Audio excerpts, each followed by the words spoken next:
All right, very casual video here today. I watched 3 animated movies. I am in love with all of them. However, the first one, I went in completely blind. I knew nothing about this movie. Perfect Blue. I literally picked this up because of a TikTok filter that was blind ranking anime movies and TV shows, and it kept coming up. And I'm like, I've never heard of this. Fine, I'll watch it so I know where to rank it on this. I am in love. This may be my favorite. It is my favorite of the three, and that's saying something because the other two are also fantastic. But this is probably my favorite anime movie that I have watched. So, Perfect Blue. It is about a pop idol who is transitioning to become an actress and how she's exploited by the industry. Emotional breakdowns, who's taking advantage of her. It turns into a crime noir slasher stalker horror, and I loved it. I went in completely blind. I knew nothing. Side note, if you're someone who needs trigger warnings, you probably should check them out, but I will mention at the very end why it might be needed for some people. Oh my god, I loved this movie. It is old. I don't know how old. I did not look up the date. But there's a scene where she buys a computer and someone has to teach her how to open up a web browser, and she's like, okay, so the website http://www. That was frustrating. Dated a little bit, but oh my god, I love this movie. The duality of it. So she's having a mental breakdown for very justifiable reasons. And she's seeing this, like, a hallucination of her pop idol self, saying, like, you used to be so sweet and innocent, this was such a good life, why would you leave it? Why would you want to become an actress? Because as an actress, again, being very much exploited in the industry. And then you have this blending as reality and fiction merge together to the point you don't know what is her reality of her life and what is happening in a movie. And she doesn't know what reality she's in. And then people are getting killed. And she's like, am I doing this? Is someone coming after me? Is this my fault? Am I the one doing this? Because she's having a full-on breakdown. I cannot tell you how much I love this movie. I love the coloration from the dull tones to the bright, vivid ones to the way lighting is used. I loved all the characters. I love their reasonings for everything that they're doing, the manipulation, the mental issues. I loved how disorienting things felt for me, the watcher, just because I didn't know if we were reality or fiction. I love the commentary on who someone is, their identity, the online persona versus her idol self versus her actress self versus who she actually is, who everyone wants her to be. This movie is a work of art. I love the obsessive characters and everything. I loved everything. Work of art, zero notes, no criticisms. I love this movie. If I can go into, first I'll say for anyone who does need like a content warning, graphic nudity. I'm aware this is an animated movie, and I don't feel like it's that big a deal, but it's there. And there is a very graphic rape scene. However, it's presented in the context of this is a film part of the movie, and it's very obvious. However, someone might want to know that. And then later instance of attempted sexual assault. So just be aware that this is a violent, bloody movie with lots of those images very much shown. Going into like more spoilery, like my favorite scene because of just all the emotion, how everything is handled, is actually the scene with the scene within a scene. So the movie's sexual assault. So it starts off, they're in a strip club kind of situation. And then director yells cut, move the cameras, get everything in place. And the one doing the assaulting looks at the actress, Mima's her name, and is just like, I'm so sorry about all this. And she's like, it's okay, I'm good. And at first, she is fine, but then throughout the scene, the lighting, she looks up to the lights, and you can tell she's like disassociating as everything is just becoming too much for her. And she feels the shame and the guilt, and this isn't what she wanted to do. This isn't who she was before. She's wondering how much she's changing. And when she gets home, Complete mental breakdown, screaming and crying and sobbing, trashing her apartments. Like, of course I wasn't okay. Of course I didn't want to do this. But I couldn't say, I didn't feel like I could say no to let all these people down who have been helping me. I didn't want to be a bother. She's all this mostly triggered by seeing like dead fish in her fish tank, the last little bit of joy, a remnant from her previous life as the pop star idol. And then a later scene, she's in the bathtub, she's underwater, and she's just screaming. The emotion that she has, I am in love with this movie so very much. I need to rewatch it because literally, from the lighting to the coloration to the characters to the way scenes blend together in non-linear context and going from her real life flashing into the movie, the dissociation and the disorientation, I loved it. Then I haven't even talked about the stalker serial killer aspect of it and the obsession of former pop stars and stuff like that. I love this movie. Please watch this movie. How have I never heard of it? Like, never heard of it, not once in my life. There's plenty of movies that I know I will like and will watch. Two of the next ones I'm going to talk about I haven't seen before this moment. But like, I never even heard of this one. And I'm ashamed. I'm genuinely ashamed. I love this movie. Did I mention I love this movie? Alright, the next movie I watched was Your Name. Yes, actual crime that I hadn't watched it yet, but I have now. So I literally knew next to nothing going in. I might have known in the past that involved body swapping, but I can't honestly be sure. I just turned it on. I knew it was sad. I knew it was contemporary. I figured I was 99% sure it was romance with maybe a sci-fi twist, but I wasn't even sure about that. And that's what this movie is.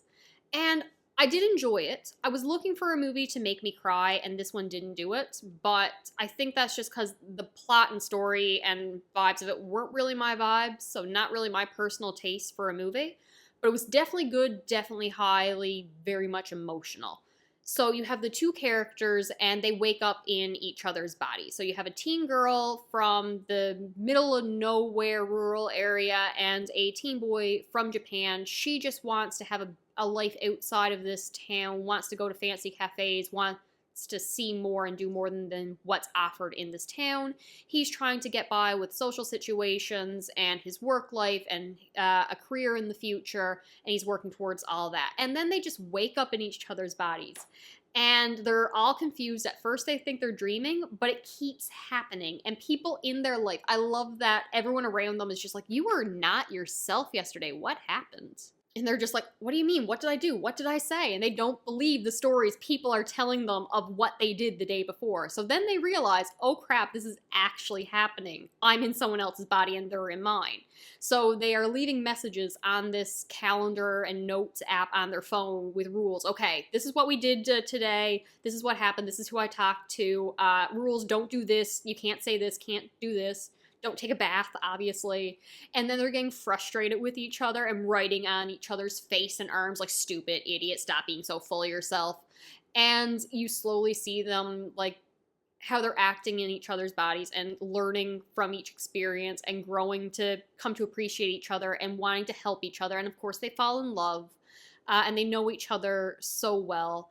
But I get really bad, like, secondhand embarrassment from movies. So every time they're acting embarrassed and, yeah, in each other's bodies and getting into some kind of situation, I'm just cringing. I'm like, I'm in distress for how embarrassed I feel on their behalf.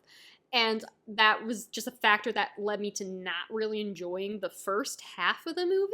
But that's okay, because then the second half happens, and that twist, I'm an idiot. I'm a complete idiot. Perfect Blue, I saw that ending coming, like a mile away. This one, no, nothing. Not a thing. Did not see it coming. I'm an idiot. I'll save my talk for what happens with that in the end, just in case someone hasn't seen this movie yet. But the tonal shift, the shock, the dread, the high emotions, the need I had for these two characters to get together and for everyone to be okay and safe and happy, yes, overwhelming. Though there is a small part of me that was like, I want an emotional gut punch. What I want from a movie is for it to traumatize me and for me to cry. So I do not want a happy ending. I want a tragedy right now. That is what I wanted. So let me talk about the artwork of it, because this movie is gorgeous. This is a perfect execution of what it wanted to convey, and it is a piece of art the time lapses, the scenery, every single frame of this movie is gorgeous. I think my only complaint would really just be that one of the driving stakes is the fact that it's like they're waking from a dream each time, and the details become fuzzy. They're forgetting each other. They can't remember the other's name. And the entire time, I'm just like, that is not a plot point that I overly like the almost leaning on to amnesia. It works 100% in the story. It's just not something I get entertainment out of. But not a genuine criticism. It wouldn't work for this story if it didn't happen. And it was a fantastic story. So going into the spoiler of what my favorite scene was, obviously, you have this guy, let me get their names right, Taki and Mitsuha. So Taki, the guy, is drawing what he remembers of the village or town that he kept body swapping into because the swaps had stopped. And he needs to go find her. So he's drawing it and he's making it perfect. He's erasing, he's redrawing, he's putting so much effort into this image of the lake and the mountains and the surrounding area, hoping that someone will recognize it because they never said where they were to. I don't know why. Or he forgot it. So he goes out on a journey and he's going to all the areas. It's like, hey, do you know where this place is? Hey, do you know where this place is? He's got his two friends following along and they just think he might be being catfished. And eventually they end up at this little restaurant and they're like, all right, time to call it quits. Head back home. You think we can get home tonight? And then the waitress and the owner are just like, oh, that's a beautiful picture you got done. It's of Itomori. And, oh, you did such a great job drawing it. And he's like, Itomori, that's it. Where is it? Where can I find this place? And everyone's just like, Itomori, isn't that the place that the comet? And it's just like silence. So we had seen the comet and the festival and everything before. It turns out that happened 3 years in the past. And the next thing we know, we're in front of a decimated area, barred off, crater in the ground, everything destroyed. Hundreds of people had died, including Mitsuha. And I'm in shock. I was not expecting that. I was not expecting time travel to be involved. So he was 3 years in the future. She was 3 years in the past. And that's when they were switching bodies. And he is devastated and he doesn't know what to think. And his memories are fading. He can't remember her name.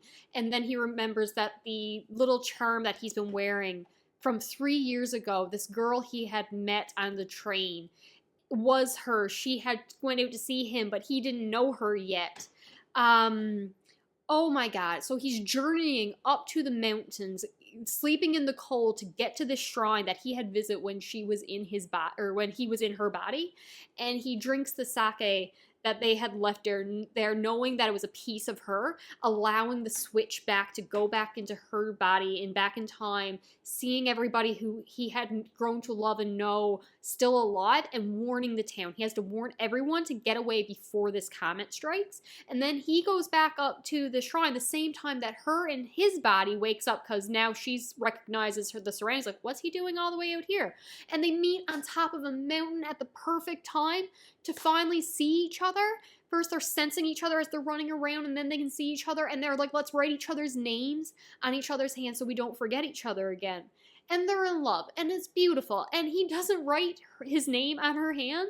He writes, I love you. So when she comes to her own body, she's just like crying through tears because I can't remember your name with this, but I love you too. And it's so sweet. It is so sweet. I'm a terrible person for wanting this to end in tragedy. They deserve a happy life together, but my God, did I want a tragedy, because that would have broke me. Yeah, so I said I wanted a sad movie. I said I wanted a tragedy. Studio Ghibli heard that and was like, hold my beer. Here's Grave of the Fireflies. The most beautiful tragedy I have ever watched. So I did not cry, but that was because I was numb. I was cold. This hurt my soul. And it was gorgeous while it did it. So Grave of the Fireflies follows two siblings, a brother and a very young sister. I'm assuming she's like 3 or 4. I don't know how old she is. 5, 6? I don't know children's ages. Little girl. During World War II, near the end. And it is like over an hour of me watching like 2 children starve to death. That is essentially this movie. The entire time, though, The scenery, the fireflies, the little moments of peace as he's trying to give her a childhood and trying to protect her is gorgeous. This movie starts with trauma, then it shows you how you get to trauma, and then it ends with beautiful but trauma. And this movie, again, work of art. All three movies are a work of art, but this one hurt me. I've also been told that the creator of the short story, or the script writer at least, or someone, did not intend for this to be anti-war story. It was meant as like isolation and a failed life when removed from society that the siblings went through when they removed themselves from society. And yes, that is there, but clearly no one told the producer or anyone else involved in the making of this movie, because this is anti-war. This is the trauma of war inflicted on civilians and the hard life they go through and the pain and brutality. The way everything is presented, just like matter of fact. Oh, it's another bombing, we have to get to the shelter. Oh, it's a dead body on the street. Oh, it's people starving in a random bus station. Oh, there's nothing that can be done. You need food. We have no food. Just everything is so matter of fact. It really reminded me of when I read Night in high school. Just like this is life now. We have to deal with it. And the failure of the government to protect its people, to stop the war from even happening, for this to occur. The trauma that everyone went through, how the children suffered. I can't see anyone looking at this and being like, oh no, there's no anti-war sentiments to this. So I don't know where that process came from. There's no real way to talk about this movie without a couple examples and spoilers, but it doesn't really matter just because everything is more of an experience. It doesn't matter if you know how the story is going to end from the beginning. So knowing any of the plot points to me doesn't matter just because you're experiencing the story and the imagery and everything. That really what makes the emotional impact. So it starts with trauma, and then we show how we got to the trauma. So we have a bomb raid, and the mother is horribly injured and burned, leaving a young boy to look after his sister. They move in with I don't want to call her like an abusive, evil aunt, because she's also struggling. She's also running out of food. She has to feed her family. Now she's taken on two other ones, but she does drive them out, and she's clearly not good. And I kind of just think of like who you become when you're desperate and when you're starving.